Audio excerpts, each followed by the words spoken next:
Saudara-saudari yang terkasih, kadang kita merasa jengkel spontan begitu saja terhadap sesuatu. Mengapa? Bisa jadi karena kita berharap bahwa segala sesuatu bisa berjalan sesuai dengan keinginan kita, seakan kita itu berhak untuk ini, berhak untuk itu, mendapatkan ini, mendapatkan itu, pelayanan ini dan itu.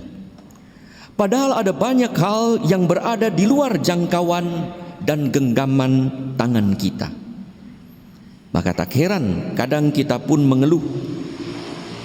Ini juga sering menambah beban kita yang membuat kita tidak bahagia, kehilangan kegembiraan.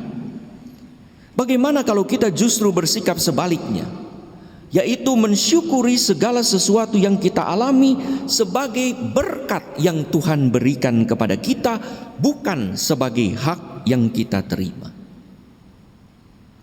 Tentu kita akan mengalami hidup lebih ringan dan membuat kita makin bahagia karena mengalami terus-menerus diberkati Tuhan. Saudara-saudari yang terkasih, kita ingat kisah Kain dan Habel dalam kitab Kejadian. Kain dan Habel adalah dua bersaudara yang berbeda. Kain adalah simbol manusia yang penuh syukur hingga mempersembahkan apa yang paling berharga daripada Tuhan, karena mengalami apa yang dialami, dimiliki, dinikmati adalah berkat Tuhan, bukan semata hasil usahanya. Sementara Habel adalah simbol pribadi yang mengeluh dan mengira bahwa segala sesuatu adalah hasil jerih payahnya. Maka ia membandingkan diri dan tak pernah puas hingga mempersembahkan kepada Tuhan apa adanya, bahkan merasa terpaksa. Saudara-saudari yang terkasih, angka 10 dalam kitab suci menggambarkan kepenuhan.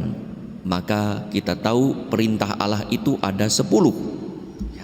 Maka tampilnya 10 orang kusta mau mewartakan bahwa semua manusia itu sebetulnya kusta di hadapan Allah.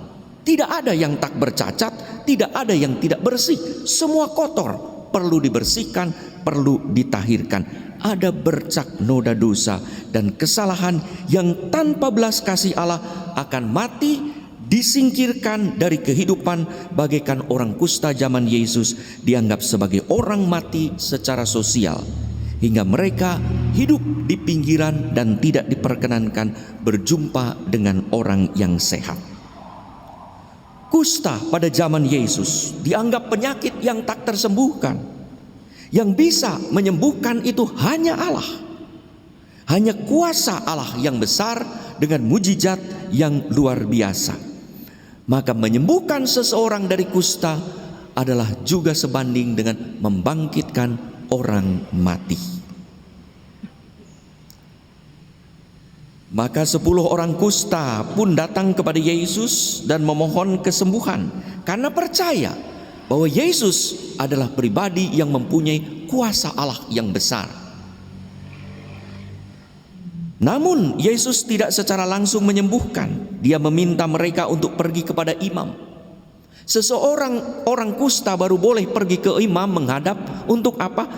Untuk diperiksa oleh imam, dan setelah itu diumumkan bahwa dia tahir. Maka boleh pergi kepada imam kalau sudah mengalami mujizat. Belum mengalami mujizat apapun, Yesus berkata pergi kepada para imam. Walau begitu mereka mengikuti perintah Yesus, dan ternyata di tengah jalan mereka sembuh. Menyadari hal itu, satu orang kembali pada Yesus, yaitu orang Samaria, yang baginya adalah Yesus adalah imam agung yang sungguh dapat mentahirkan dan menyatakan kepada dunia masyarakat bahwa ia telah bersih. Dia mengalami bahwa kesembuhan bukanlah haknya, tetapi berkat dan belas kasih Allah. Maka ia memuliakan Allah dan tersungkur di hadapannya. Dia bukan hanya sembuh badannya, tetapi juga pulih jiwanya. Kita mendengar juga di dalam bacaan pertama bagaimana Naaman itu tahir, bersih kustanya, dan pengalaman itu mengantarnya untuk percaya kepada Allah. badannya disembuhkan, jiwanya diselamatkan. Yesus pun bertanya, bukankah semuanya sembuh? Di mana yang 9 orang tadi? Yang tidak mengucap syukur pun tetap sembuh badannya, tidak mengubah belas kasih Yesus yang telah menyembuhkan. Bukan berarti ketika mereka tidak datang lalu kusta lagi, tidak. Belas kasih Allah tidak dipengaruhi oleh kondisi manusia bersyukur atau tidak bersyukur, mengucapkan terima kasih atau tidak. Belas kasih akan terus diberikan oleh Allah. Yesus yang telah menyembuhkan tetap akan berbelas kasih. Mereka sembuh badannya, tetapi sayang hanya sampai di situ. Sedangkan orang Samaria yang mengucap syukur, sembuh badannya, tetapi jiwanya pun diselamatkan. Pergilah, dosamu diampuni, jangan berbuat dosa lagi. Saudara-saudari yang terkasih, semoga kita termasuk orang yang bersyukur karena mengalami diberkati Tuhan apapun keadaan yang kita alami. Karena sebagaimana didoakan nanti dalam privasi keempat umum, sesungguhnya pujian kami tidak menambah apapun padamu Tuhan, tetapi berguna bagi keselamatan kami melalui Yesus Kristus.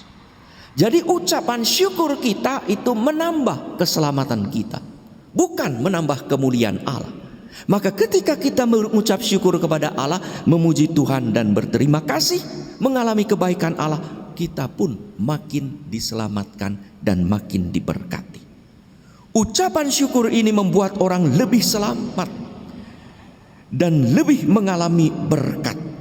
Ada berkat tambahan sebagaimana orang Samaria yang sembuh badannya dan tersungkur percaya penuh syukur, makin diberkati oleh Yesus, malah mendapat perutusan, pergilah, imanmu menyelamatkan. Seperti waktu bisa, pergilah, perayaan Ekaristi sudah selesai.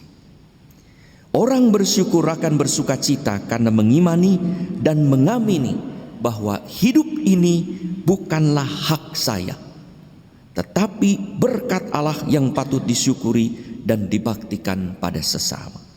Untuk itulah Paulus mengajak umatnya selalu di dalam Efesus 5:20, ucaplah syukur senantiasa atas segala sesuatu dalam nama Bapa kita Yesus Kristus kepada Allah dan Bapa kita.